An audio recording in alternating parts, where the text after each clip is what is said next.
Hello. This morning I started writing about life as the ultimate teacher. And while writing, I realized I'd much rather tell you like this. So why does this concern me? I see when talking to friends and thinking about things and looking out that we have this tendency of holding on to concepts and holding on to the people who express or teach these concepts. So trying to find the right teacher or master and then arguing or discussing with friends and colleagues about whose standpoint is right.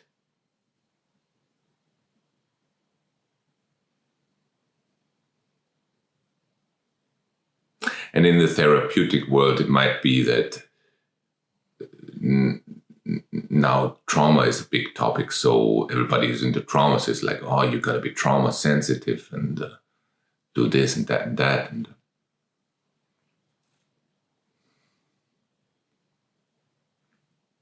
And others see it differently. And in the spiritual world, it's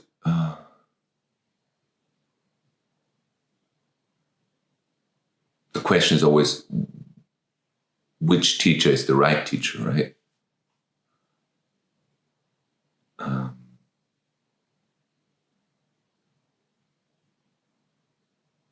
Which practice is the right practice to meditation, yoga, tantra,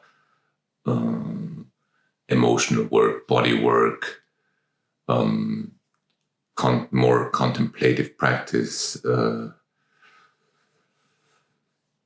things that include more communication, partner practices,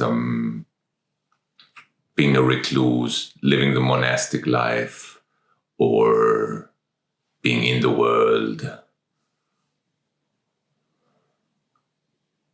As Osho quoted it, Sorba, the Buddha, so like being in the world and detached at the same time. All these concepts and ideas of what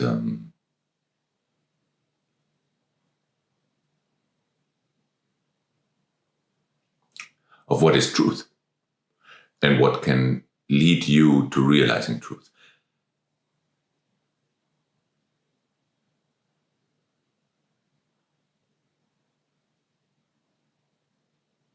And then there are many teachers that proclaim that theirs is the ultimate message in more subtle ways or less subtle ways.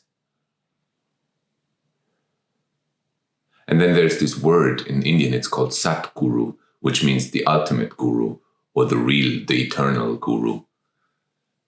And you could start thinking, there's some gurus, some teachers that can prepare the way, and then there's the Sadguru, the real guru. So you'll go from guru to guru, but then you'll find the real guru, and this one will make it all right for you.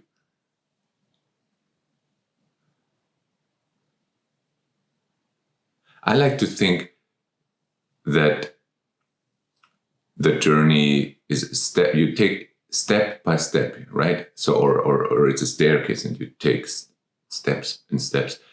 And some steps might seem more meaningful.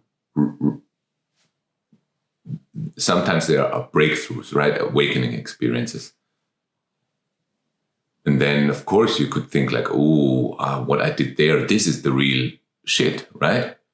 But then you'd forget that all the steps before made you come to that point. So is it actually possible to take away the steps before?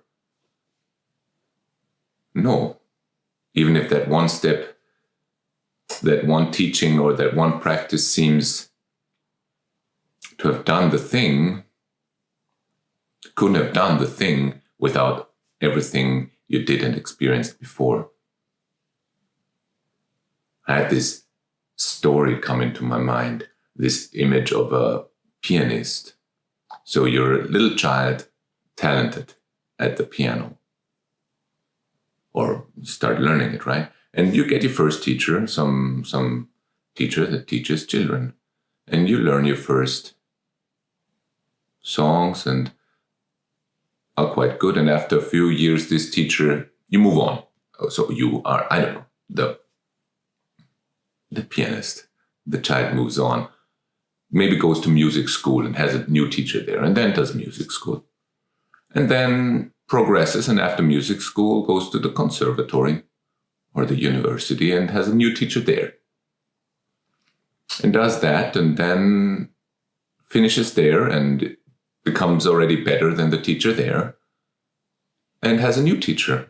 Or maybe even switches style, used to learn classical piano and switches to jazz, and then obviously needs a new teacher, and then learn from that teacher and starts touring, starts playing live, and then learns not only from the teacher but from fellow musicians and from listening to the greats, and then at some point maybe becomes better than the teacher and then gets a new teacher, or maybe not a real teacher anymore because that pianist is already so talented, but a mentor instead, or a teacher and a mentor. And so you see, at some point, the pianist might be one of the best in the world, and there's really at what this pianist does.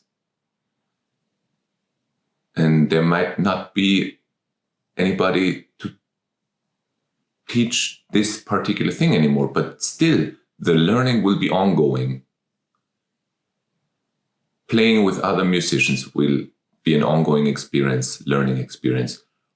Having mentors, learning maybe to do other things, meditate, like then having teachers in other fields that all feed back to that one skill.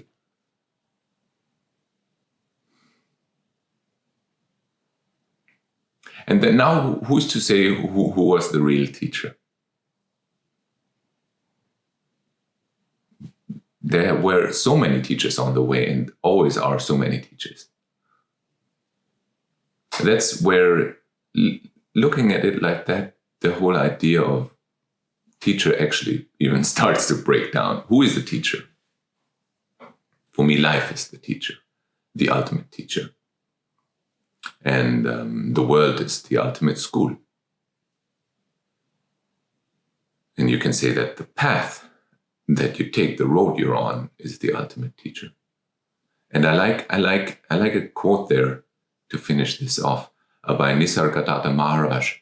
He was asked how to recognize the true guru, the Sadguru, and he said, "Gurus are like milestones.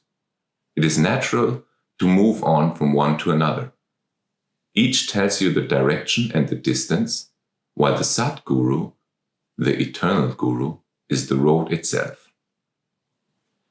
Once you realize the road is the goal, and that you're always on the road, not to reach a goal, but to enjoy its beauty and its wisdom, life ceases to be a task and becomes natural and simple, in itself an ecstasy." Oh man, just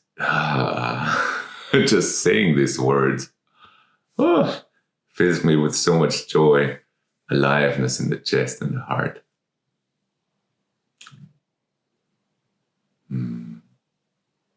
Life ceases to be a task and becomes natural and simple, in itself an ecstasy. See, there's nowhere to go to, but only to take each step and enjoy it. And there will be teachers along the path to show you the way, to help you take the next step.